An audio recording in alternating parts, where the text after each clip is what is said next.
Like you're talking about some insane amount of like true dedication, intelligence, luck in the niche, luck in marketing. I mean, there's a lot of stars that have to align to have $1 million business.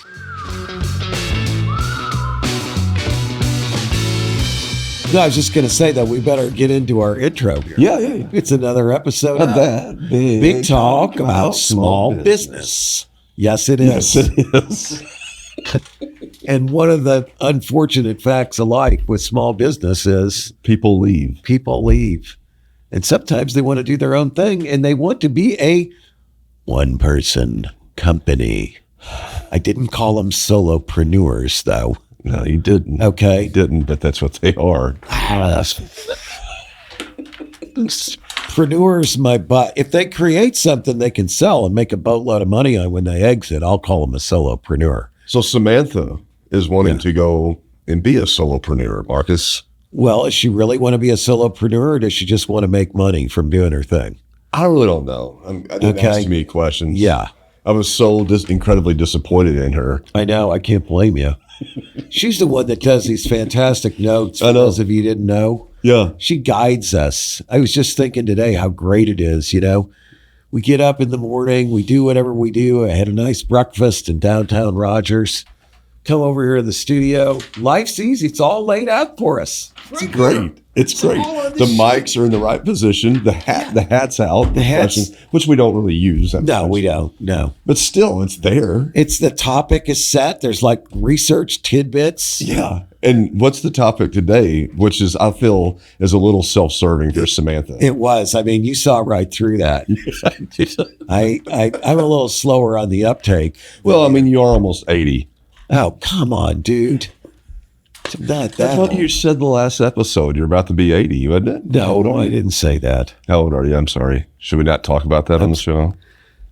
67. Oh, okay. Just freaking older, and it's hard to believe. I think in the last episode you were talking about 13 years from now you'll be 80. Yeah, that's right. Okay, I'm just in my brain I thought you were almost 80 already. I'm sure you did.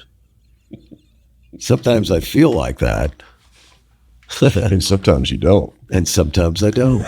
That's right. That's right. So Samantha picked this topic, what we're talking about today, which is what, Marcus? The rise of the one-person company. Solo founders are increasingly common. The share of companies founded by solo entrepreneurs, I'll still question that term, has more than doubled over the past decade, reaching 35% of new U.S. startups in 2024, according to Wall Street Journal. First of all, I want to really bring the hype and excitement of that way down because we act like this is some new cool thing. No. If you rewind 100 years ago, back to the 1920s and before. Sure. Especially in the 1800s and everything before then. I mean, you were always a small business owner. Right. That's just what you did. You had to eat, so you had to do something that somebody pay you for, right? Exactly. Yeah. And so this isn't really a big deal. It really isn't a new phenomenon. You're right. No. But then there were some folks that had the epiphany, wait a minute, if I find a way to scale what I'm doing, or I charge a certain amount and I pay somebody else to do it, I build a process behind it. Sure. I can grow this. Yes. And then it becomes a bigger business. Yeah. Which then turned into the corporations that then started to employ people by the thousands. Right? That's right. Yeah. So this isn't like some new phenomenon. Everything starts as a one-person company. Exactly. That's what I always say. Exactly. I love it when people come up with these proclamations that there won't be any mid-sized company. There'll be mega companies and there'll be small one-person companies. There won't be any It's like, wait a minute, to go from small to large, somewhere you're going to be mid-sized in the middle, right? Yeah. There will always be companies in the middle. Yeah. I don't accept that thesis. I don't either. That's dumb. But anyway, it's, I think if anything though, today it's easier than ever. I think it's, honestly, it's kind of always been easy. Right. I mean, let's be honest. It just became not a social norm, because people then started transitioning. Oh, you go work for a company you get retirement, you get pensions, all these other types of benefits. Right. And so that's what you should do, son, daughter. Right. Right. Instead of going out and trying to be a solo entrepreneur, or a business owner. Right. Go work for a corporation. They'll take care of you. You work for them for 50 years. You have great retirement. Everything's great. Yeah. I mean, that's the way you should go. So society started doing that. Yeah, that's right. I know it's frowned upon. I always ask my students about that. What's that? That, like, what would your parents think if you went through this 4-year degree here, and then you decided you're going to start a company that does trash collection or whatever? Right. Okay. A lot of them don't think their parents would be happy with them. That somehow is like a failure. That really what they should do is get a better job than the parents had. That's the whole point of the education. But it's not. But it's really not. No. Not even close. That's not the whole point of the education. The point of the education is the education. There you go. And no one can ever take that away from you. Exactly. It's like one of the most precious things you could ever do. I mean, in all honesty. If my kids are doing their own thing and successful with it, that to me that's a tremendous accomplishment. Yeah. That they're not dependent on the system. Yeah. I'm thrilled with that. Well, I am too. I actually had my oldest girl, who she's at the University of Kentucky now, starting her sophomore year. Yeah. Went down and visited her for parents or family weekend, which was awesome. It's in Lexington. Oh, Lexington's a nice town. Yeah. Yeah. All the horse breeding. Oh, I know. I mean, it's just gorgeous. Yes. Did you know why the horse breeding is such a big deal there? No. Because of the limestone gives nutrients to the bluegrass, and the horses eat that, and it strengthens their bones and their muscles. Did not know that. It's like some sort of natural phenomenon that happens there. But anyway, she was talking to me because she's been kind of going back and forth on what she wants to do. And she, when I was asking her what she wanted to major, she goes, I think I want to go back to marketing. She goes, because I really just want to own my own business. And she goes, but I don't think, she said to me, she's like, I don't think though, what I need to do is I need to graduate, go work somewhere, then start my own business, probably when like in my 30s or something. I'm like, why would you wait? Like, what's the qualification to wait? Like, you don't have to wait to start your own business. You don't have to, but I mean, I don't think it's necessarily a bad idea. I don't either. Because it's part of your education. I mean, no, for sure. Yeah, but I agree. You don't have to at all. But to think there's not, like, you should not start it, you should think that way. Right. No, I agree. I mean, I think you can go either way. You got to know yourself. Yeah, you do. You got to know your risk tolerance. And I mean, she's one of these people though, that's like so mature for her age, and she gets stuff done. She's very meticulous. She doesn't like hanging out and all that kind of stuff. She just has a passion. She does it. But I think she could be potentially successful because she's a self-starter. Yeah, she's extremely disciplined, like you talked about. Yeah, no doubt about it. I mean, that's great. Yeah. I'm sure you'd be proud of her if she did do her own thing, right? Oh, no, for sure. Now, on the opposite side, Samantha, I don't think she's going to make it. I don't think she's going to do well. I think she needs to stay here and keep working the butts. You're so terrible.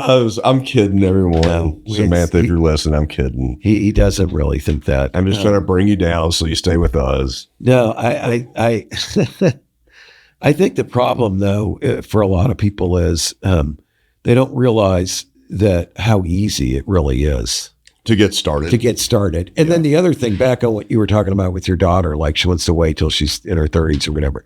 The only problem with that is will you be better prepared mentally, knowledge-wise? Yes. Right. You will also have a lot more obligations probably by then. That makes it a lot harder than starting when you have nothing.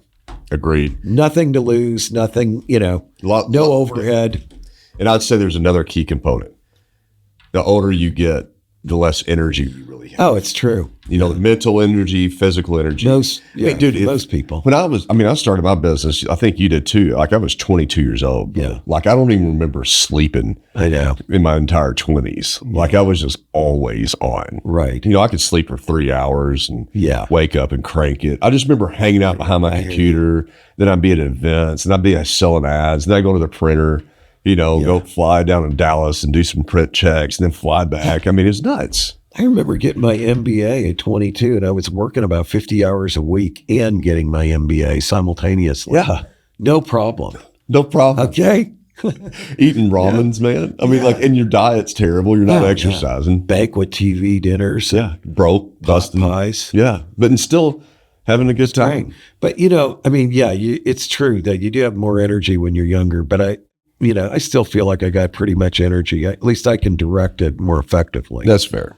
But the lack of overhead and family commitments, I think, is a great point of, why starting early is easier, right? I agree. I also think that there's something to be said about the salesmanship in a way. Like, it's an interesting thing. I remember whenever I was early in my 20s, I was always a little pissed off because I felt like that the people that had like the ad money or whatever I was trying to sell weren't really taking me seriously because I was so young. Right. Oh, yeah.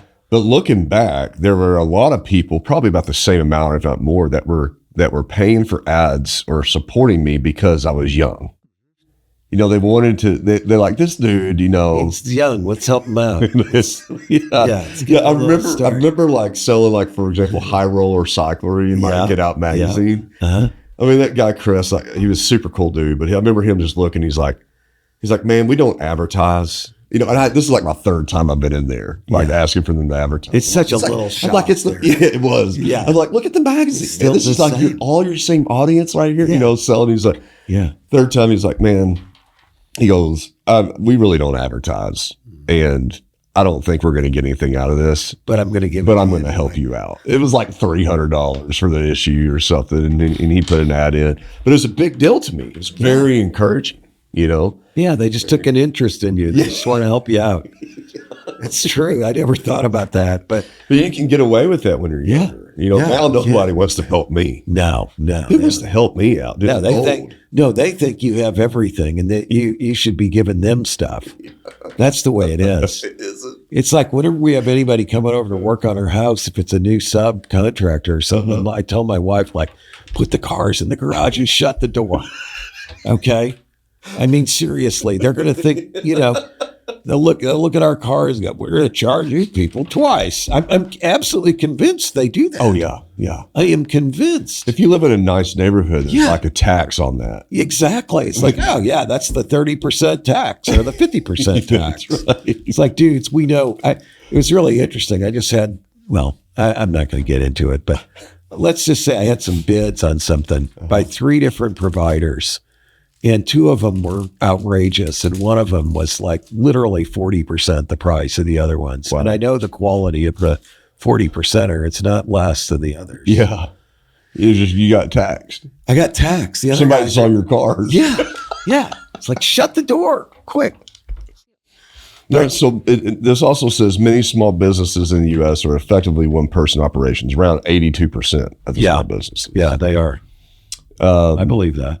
And 82% have businesses or of small businesses that have no additional employees beyond the owner. I mean, I think that makes sense, right? Yeah. I mean, everybody starts out like that, or not everybody, but most. One big piece of advice I give to people, like if they're starting a business, I'm like, everything's great. If you can avoid hiring employees for as long as possible, it's one of the smartest moves you can make as a small business starting out business owner. And why I say that is because it instantly adds an extreme amount of complexity to your business. Oh, it does. And overhead. And responsibility. Yes, big time. Like the second that you bring somebody on full time.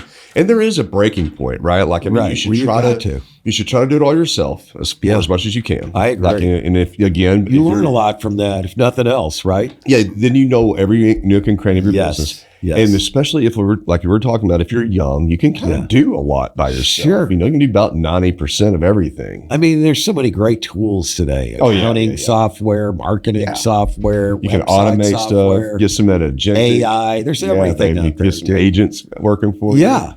But then there's going to be a point where you have to kind of hire somebody full time that makes sense. Right. But the second that you start going across that deal, you've turned into a different animal. Yes, you have. And the big thing is the taxes and all the payroll stuff. Well, that I always advise people farm that out. I mean, never deal with for that. Sure. Get an outside payroll provider. There's no question. And you need to know the number one rule is that from that point forward, it is no longer your check that's coming first. It's going to be the employee's No, that check. is the truth. Amen You know, to that. like Yeah. you've got a responsibility for them. yeah. And If anybody takes a hit, it's you. that's right. Because what would happen if you don't pay your payroll? They're gone. Dude, they're going. The government's coming after you. Yeah. I mean, it's nasty. Yeah, it is. It's about nasty. Now, it's not as nasty as sales tax. Yeah. Have you ever messed with like the sales tax? No, but I've seen doors like Bro. barricaded. I mean, yeah, I know what sales tax is on online sales. Sure. You got to file the monthly report. Yeah. If you miss by like a day, dude, they're the most relentless organization sure they in are. the state that I've known. Well, you've collected the money. You owe it to them. Yeah, you do, right? If you didn't collect it, you wouldn't owe them a dime, but you've Right. collected it. You owe. That's right. Yeah. That's right. And they want the reports. I mean, everything's got to be top notch because they'll kick it down. You don't mess with the taxing authorities, baby. No, you don't. I mean, that's You get this. one of the rules of life, man. Yeah. You got to pay your taxes, right? Yeah, the sales tax is a pain, and a lot of people don't understand it, especially when you start going to multi-state operations. Oh, yeah. I mean, every state's got its own rules, and there are service providers that help you with that. Yeah. Software But I solutions. think that when you're starting up your business, like those are the things to think about because you can work through companies, like, a Shopify or Right. Walmart marketplace where they have all that stuff kind of taken care of for you. You're just selling through that part. Right. Yeah. So, Shopify figures out what the tax needs to be, but you still have to file the return. yeah. Yeah. It can be, So, yeah. like eBay kind of has it figured out too, don't they? I mean, you just get eBay takes their cut, which is inclusive of Everything. everything. From Yeah. what I know. Yeah, I think so. I haven't sold anything on eBay in a long time. Yeah, it's been a while for me too. Facebook Marketplace, though, I love it. Do you? Oh, my God. I sold my motorhome on there. Did you? Yeah. How long did that take? Not very long. I had a tremendous amount of interest in it Really? because it's unusual. It was the shortest diesel pusher ever made, How long? 30 feet, Really? but it's a Class A diesel pusher. I would have known that. I might have purchased it. Well, I sold it to people. They're very happy with it. They just picked it up yesterday. Dude, So- why don't you tell me things like that? I didn't know you had an interest in one of those. So Think of me first before you sell anything else that you have. that thing was in really nice shape. But anyway, Facebook. Oh, I know you would Marketplace. have taken care of it. I did. Facebook Marketplace is amazing. Yeah. Honestly, you can put almost anything on there and it sells. And people I make. mean, speaking of one-person businesses, I had a student. Exactly. He was in here before. Yeah. He came in and interviewed with Right, us. He's killing it. Jacob Ray. He started out, buying and selling video games online, but then he did a couch business. When he was in college, he said there's some word you can put in Facebook Marketplace, like curbside pickup or something. Uh-huh. And that's where people put stuff they don't want. And he goes, I get couches, clean them up and sell them. He said 1 month he made like $5,000 on couches. Then he got free. Fantastic. He'd get them, pick them up, clean them up, sell them and deliver them to somebody else. That's great, man. So it's just another one-person business out there, of which there are so many, and it's so easy today. It is. It is. You can do more, as one person than you ever could before. And you can reach out to different geographies. That's right. That would be harder in the past. Yeah, your scalability's big. Your geographical reach is big. And I think the other thing that's really great about today versus the past, maybe if you go back 20 or 30 years ago, is just how easy it is to be a specialist today in something because you can get discovered through the internet. Whereas if you wanted to specialize in something that's pretty narrow and has a small market in the past, it's extremely difficult to get the word out. Yeah. That's fair. Yeah. Yeah. It's crowded. It's noisy. Yeah. There's a million providers. There's not enough market for you locally to survive. Right. So you the tendency, I think, was to not be a specialist in whatever it is. Yeah. Yeah. Whereas now you can do it. This next bullet point, the $1 million and beyond one-person model. One-person businesses are increasingly hitting significant revenue thresholds. Right. The one-person $1 million business is no longer theoretical. No, it's not. I mean, It's true. again, I'll use Jacob Ray as an example with his buying and selling. I mean, he's doing unbelievably well. I'll probably hit $1 million this year. You think he will? In gross revenue? And his income is $4 million plus. So because Sam wrote these things down for us to talk about, like, I'm sure she's going to listen because she might be wanting to be at 1 million. Well, she better be thinking about what the heck she's going to do, though, that makes that kind of money. Exactly. Okay. Yeah, Sam. But I mean, I think that part of this is, I mean, I've been hearing about $1 billion, one person things. And I think, that's within the AI industry and programmers and things of that nature. But there's one thing about this that bothers me, because our human nature wants to take the path of least resistance, get as much as we can without minimal amount of work. Like you're talking about some insane amount of like true dedication, intelligence, luck in the niche, luck in marketing. I mean, there's a lot of stars that have to align to have $1 million business. And you just mentioned it before. Are they, when they're saying $1 million, are we counting gross sales? Yeah, because you can have $1 million business and still lose $500,000. Oh yeah, you can. Right? Got one. So I can tell you all about it.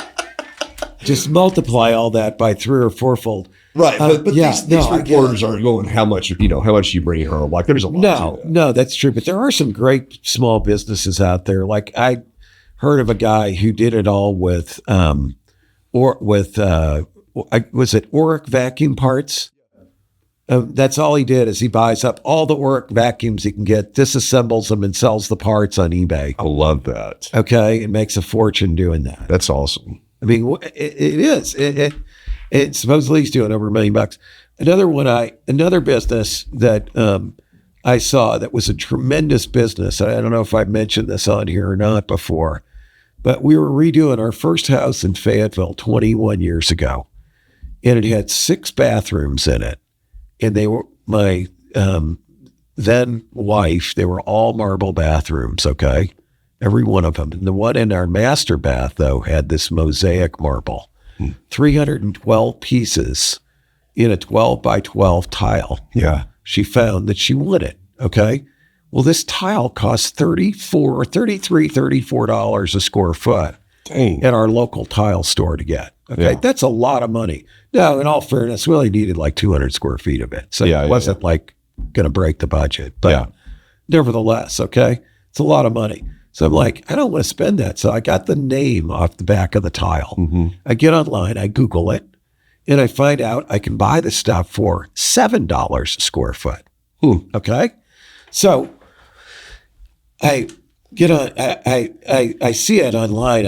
I call the number and the guy answers. He goes, oh yeah. He goes, I'll send you a sample. I said, I want to make sure it's the same thing. He FedExes me a sample. It is exactly the same. It is? Yeah. I order it from him. I pay $7 a square foot. I think we paid like $11 or $12 a foot for shipping. Yeah, that's expensive. Okay. But I'll go back to the first one. Not only was I paying $33 or $34, I had to pay shipping there. And then I'd have to send 2 guys over with trucks to pick this stuff up because it's so heavy. Okay. Yeah. That you can't even carry it all. Okay. So anyway, and that's time, right? Yeah. So the other place, so I ended up buying it from them. I pay the 7 plus 11 or 12, comes out like $19 a foot versus the 33 plus sales tax plus shipping plus my guys. Yeah. And 7 days later, it arrives via FedEx directly on my doorstep. Fantastic. Okay. So anyway, I called the guy after I got this and everything. And I said, hey, I want to hear about your business. How did you, tell me about it? He goes, right now I'm sitting here. I'm at the Santa Monica Pier.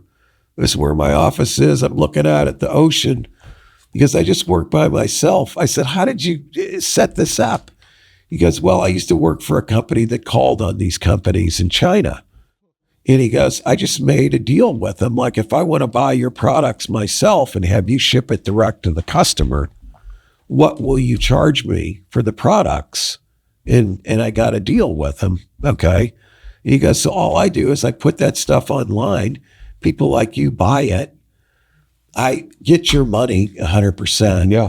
I contact them, I pay them what they need, they ship it over. He goes, it's brokering. It's just brokering. Yeah. Because it allows me to do exactly what I want, work when I want. Yeah. And sit here and look at the ocean from my office on, Santa Monica. Yeah. No, it's great. I mean, man. that's a great business. So there's a lot of these kind of brokerage type things that seem like they're pretty unlimited. No, they are for sure. As to what you could do if you're good. No, I agree. I do think though, I want to kind of go back to my statement though. Okay. Well, I mean, because it is exciting.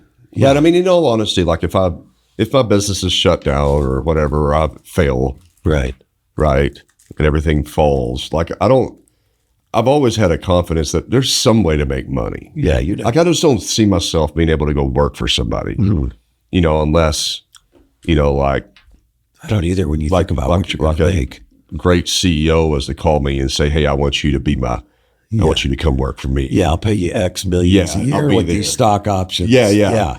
And I need you for your renegadeness. Yeah. Then I'd be there. I'd show up for that. But if it's a job where you get paid and they take out all those taxes. No, I can't see myself doing it. So, but I mean, but I do have a realistic perspective, because my perspective would be, yes, if I fell on my face and I had to do my own thing by myself and start from ground zero with nothing, I could make it, but I have a very realistic understanding of how hard that would be.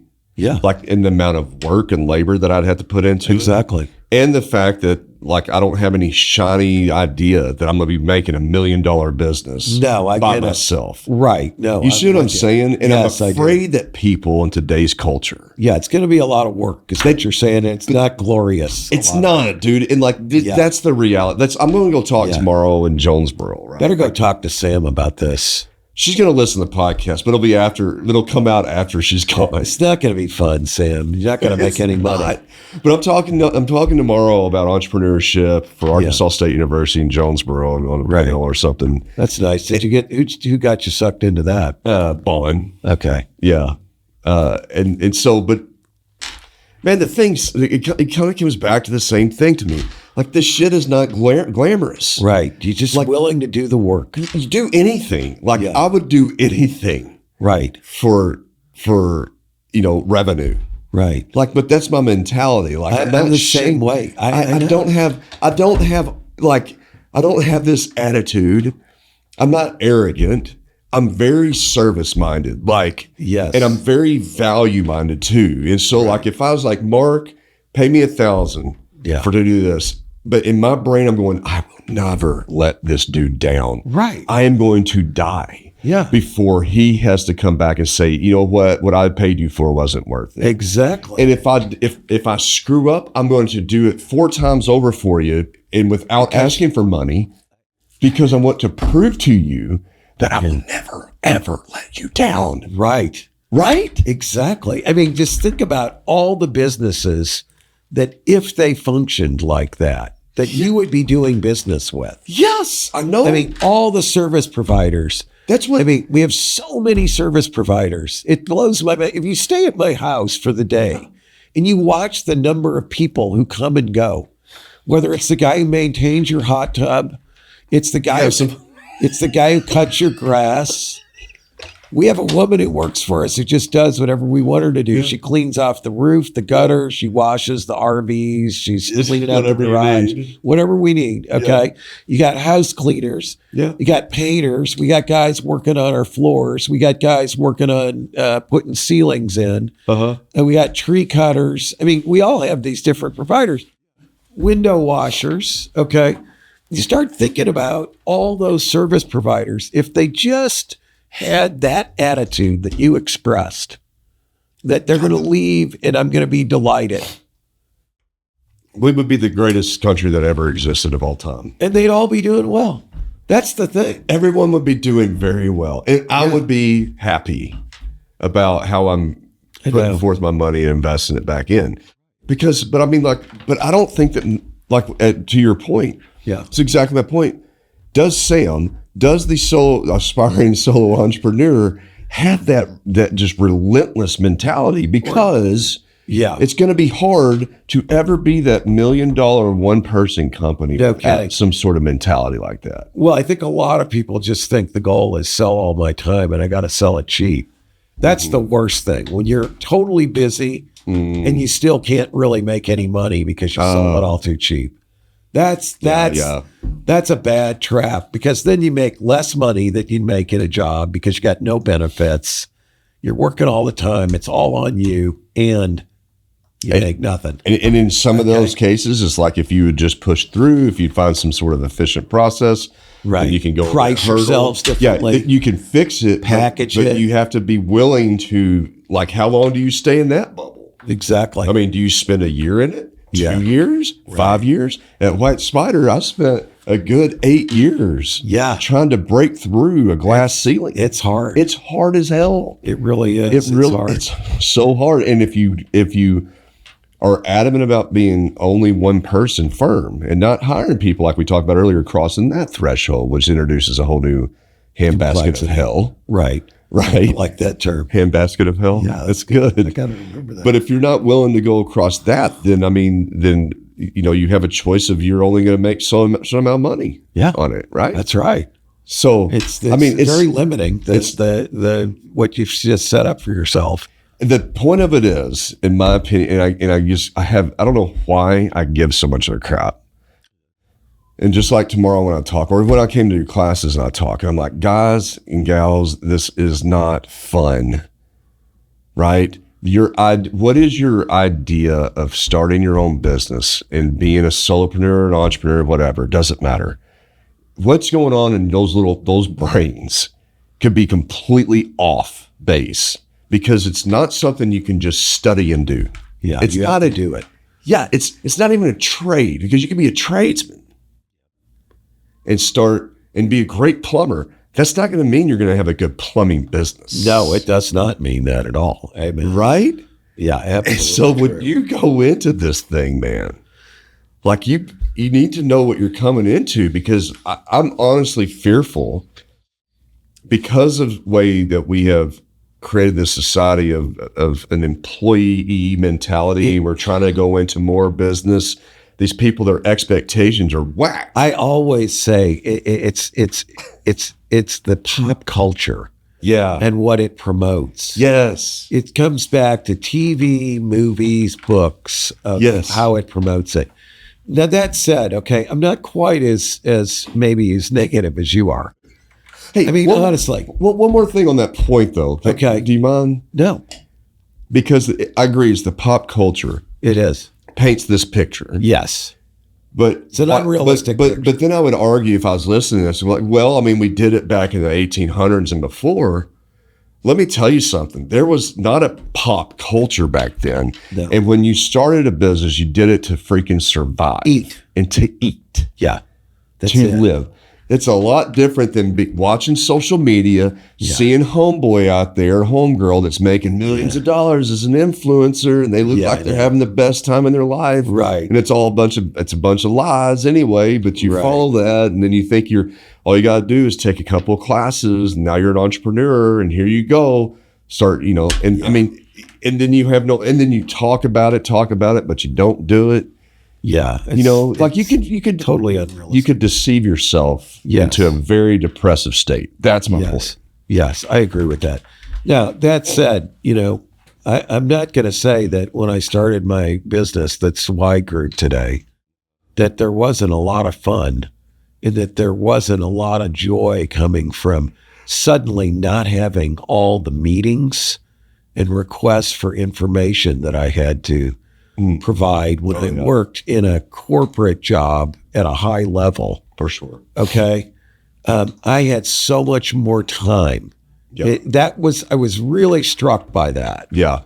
I had a lot of time. Now whether it's by luck or it was by intelligence, I did not give my time away early on. I charged a lot. My attitude always was, I'm not going to work all the time, but when I do, I'm going to get paid really well. But the other time I'm going to spend on my business to build my business and make it a better business. That's not the path most people follow. They think I'm going to sell all my time cheap to stay busy. Yeah. I didn't do that. Yeah. And I was lucky that I made some good clients early. Yeah, you did. That paid me enough that I could start investing in things that made the business more successful. But I do think that's where people go wrong a lot of times, is they think, I've got to stay busy. I've got to take this work, even if it's not with a good client or it's not what I'm, there's a lot of red flags associated with it. Yeah. That sets such a dangerous precedent. It's really hard to claw your way out of it. I mean, you already said that. Ready to level up your show? At podcastvideos.com, we offer industry-leading recording and expert marketing to help your show reach more listeners. From creation to distribution, we've got you covered. Visit podcastvideos.com and elevate your podcast today. Yeah, I mean, for complete honesty, that's really been hard. more of my approach. Yeah. Opposite of yours. Like I actually appreciate and respect what you did. Yeah. Because it's not an easy thing to do. It takes a lot of courage and self-confidence. In a way. It does take self-confidence. I won't argue with you. Yeah, because to look somebody across the table and know your worth and value, and Right. and to also have the real reality of what you are providing that has value that nobody else can get. You know, especially really early on. By the time that I was Fake it till you make it. Yeah, I was trained well, though. It wasn't all by accident. that's fair. I was trained by a guy who was the national sales manager for Xerox Corporation. Okay. He knew how to sell, and he taught us a lot of tricks. Yeah. And a lot of it is the psychology of yourself. Negotiating. Feeling you're worth it yourself. 100%. And envisioning, where you want to be and who you are. Yeah, I didn't have that. I was just like, man, let's just. You're out there on your own fighting. Just fighting. Yeah. Selling. And, lucky. but at the same, maybe, actually thinking about that, maybe that's why, maybe a lot of my experiences weren't, how you just said earlier, I'm such a negative man. I didn't say that. Well, you said something like you're so damn negative. No, I did not. I just don't want to only be negative about starting a business. There are positive aspects. No, I know. I don't disagree with you at all on any of this. Yeah, no. But I mean, maybe that I did have probably some more negative experiences in the beginning because it was a little bit harder because I was taking more work, super busy, not making much money. Right. Yeah. Now I will say that I did find my way into a few projects along the way where I would make a lot of money on certain things, and so maybe it. Well, you were conscious of what you were trying to get to. Yeah. I remember you saying that you were going to go work for these consumer product companies. I'm like, Eric, why do you want to do that? Boy, God, what an idiot I am. Okay, is all I can say. It's not the first time I've asked the wrong question. You're giving bad advice. Right. Because, boy, that was pivotal. The was. right thing to do, especially in the location that we're in. I mean, that wasn't easy. There's very risky moves. Oh, it was. I mean, God, you didn't have the real background in that. You just decided that's what you were going to do. Never worked a day at Walmart or a supplier or a broker or an agency for those in my entire life. That's the thing. That's weird, isn't it? The thing with you, though, see, I think one of the reasons why you've been successful in starting these things and everything is you make up your mind what you want to do. No, that's fair. Then you just do it. Yeah. You just don't let anything stop you. No, that's fair. Whether it makes sense or it's rational or that's where your particular knowledge base is or resources, it doesn't stop you. No, I get in a lot of trouble for it. You just make the decision and then you just start doing what you need to do. Yeah. Which is back along the line of the grind. Yeah. I mean, I'm always getting into this with people online about, they want to have the work-life balance or whatever. I saw this one, I recently wrote an article about it and, quoting the LinkedIn, if your employer doesn't want to do this, yada, yada, yada. I'm like, do you want to get ahead or not? Okay. You can follow all those things you just said right there. Yeah. Or you can get ahead. Yeah. Okay. Yeah. Answer your freaking phone on the weekend. That's right. All right. Yeah. Return your emails at 10 o'clock at night. You want to get ahead? That's what it takes. And it never, that truth never stops, period. Doesn't matter how well you've done or how things are going. employed or on your own. I always say you got a job, you might as well just be self-employed. You just have one client. Yeah. It's exactly the same thing. Yeah. It's fair. It really is. Yeah, if you got a job, you might as well consider yourself a solopreneur with an annual retainer. Yeah. I mean, that's not a bad, actually, that's what we kind of did when we started White Spider was we had one, Right. Zweig were, we were their client. Right. One retainer. I mean, that was risky to have all your eggs in a basket, but we absolutely provided the value. Absolutely. And that's a great way to launch a company. Agreed. I think. I mean, I did the same thing. I just had 3 clients. Yeah. There's not one that paid me as much, but 3 that made up. It's the same thing. Yeah. Yeah. And you have that before you start. Yeah, exactly. Yeah. That's a good idea if you can. The challenges unique to the solo founder, succession, scalability, vacation, and burnout are heightened risks when the business is tied to a single individual. Yeah. Okay. Yeah. I mean, like, yeah. Push through it, you'll be the successful one. Don't do it, you won't be. I mean, to me, that's like, it's not unique. I think that's just the reality of doing business. Exactly. Like, I don't care. Like, I'd actually argue that the solo life or even the very early startup life is a lot easier than the second stage growth. Of dealing with all the people. Oh my gosh. Yeah. And when you start getting into problems. Yeah, man, you got a lot, dude. More clients, more employees, more problems. More money. Yep. I mean, more money you're shuffling around. The more your revenue grows, the more you got to have team to support it or whatever it is. And then you're more vulnerable. You really are. I mean, I always quote you on like, business is just a lot of problems. It is. I constantly, constantly quote you on that. And yeah, that multiply. So the solo founder in a way has less problems. No, they really do. You know? Yeah. Yeah, they do. And I don't know that they're, and I mean, I don't know that those challenges are unique, right? The succession, like that, I guess it's referring like what happens I guess if you are a solo founder and you die, it's just over. Business probably goes. Yeah, it's just over. Yeah. There's no succession planning with that. No.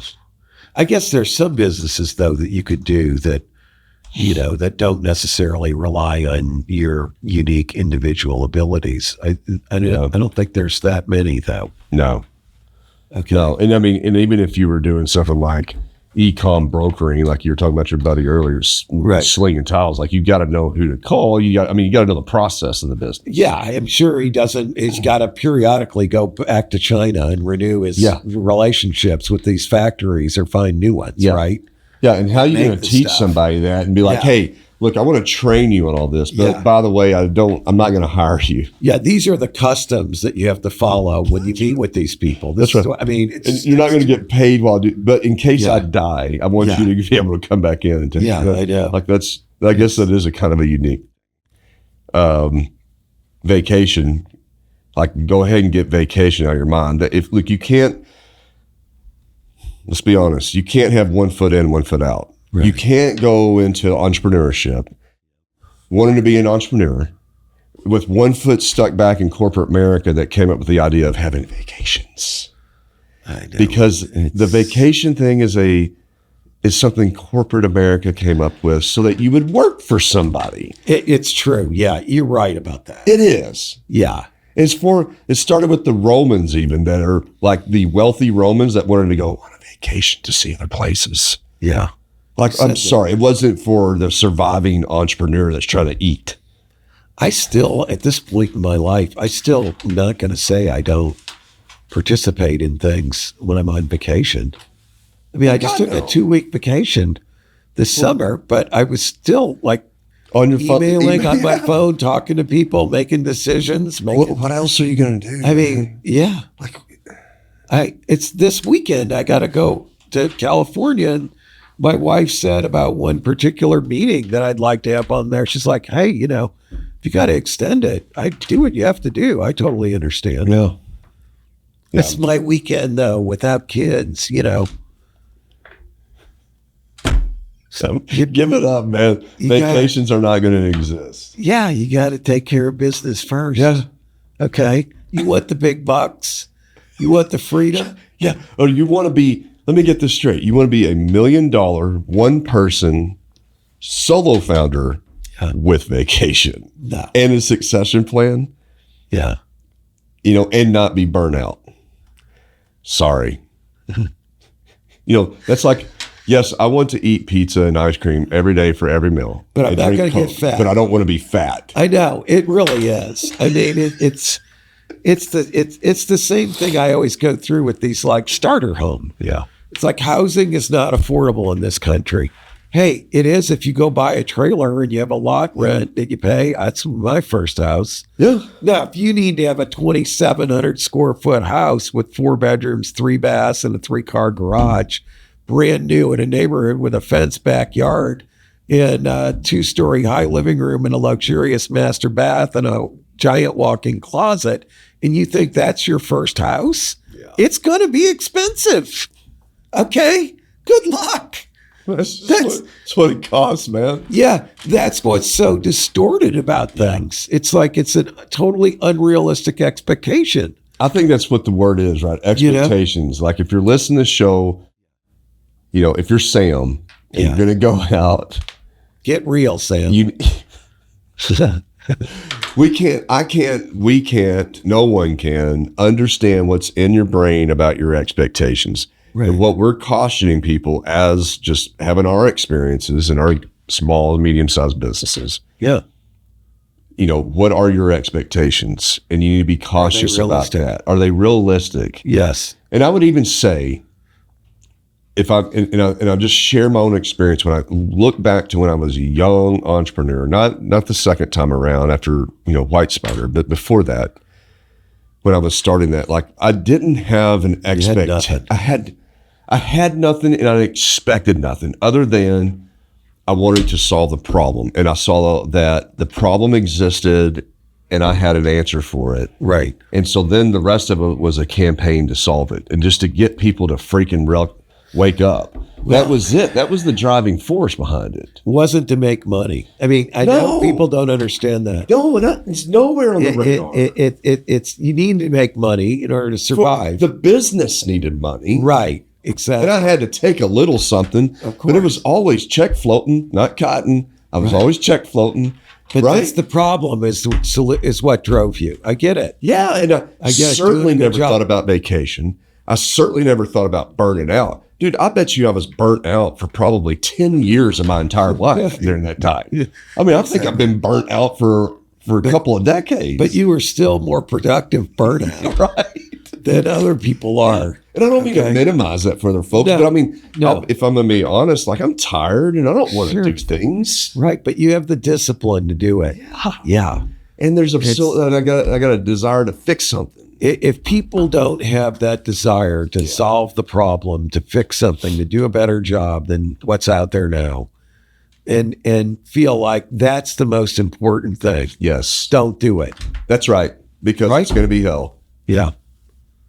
So there we are. We're done. It's been another great episode of this show. It has been. We're still looking for a sponsor, though. Okay. Well, you and I are doing such a terrible job selling it. I mean, let's be honest. And I mean, I bet you got a lot of followers of this show. No, we do. It's going great. But where's the sponsor? I mean, if you want to sell something to a small business. Yeah. We can blame that on Parker Dodson. Okay. Let's blame it on him. Yeah. Parker, if you're listening to this today, you need to start selling some of our sponsors. Yeah. Come on, Parker. This is ridiculous. Mark and I are doing our job. Yeah. You do yours. I mean, Sam's letting us down. I mean, she's leaving us. Just back to our whole. But don't you? Okay. Just like when you talking about earlier, if like your landscape, like people that work at your house, if Parker would show up, to provide value and deliver, that I would be happy and you'd be happy. Exactly. With the show sponsorship. I know we would. Everybody'd be happy then. Yeah. And our sponsors would be happy because we're going to talk them up like ridiculously. Oh, dude, really. Okay. It's going to be, it'll be very disgusting. It will be. It will be just the most shameless disgusting advertising. Promotion you've ever seen. Won't even be disguised. It's not like we'll just subtly show you the cup with the company's name on it. Dude. We'll talk about it. We'll look at it. Like, damn, this is good. Damn, this is good. Yeah.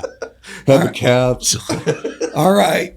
Well, hey, Eric, it's been fun as always. Yes, sir. This has been another episode of Big Talk about small businesses.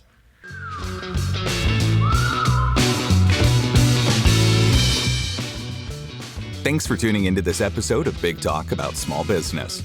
If you have any questions or ideas for upcoming shows, be sure to head over to our website, www.bigtalkaboutsmallbusiness.com, and click on the Ask the Host button for the chance to have your questions answered on the show. Stay connected with us on LinkedIn at Big Talk About Small Business. And be sure to head over to our website to read articles, browse episodes, and ask questions about upcoming shows.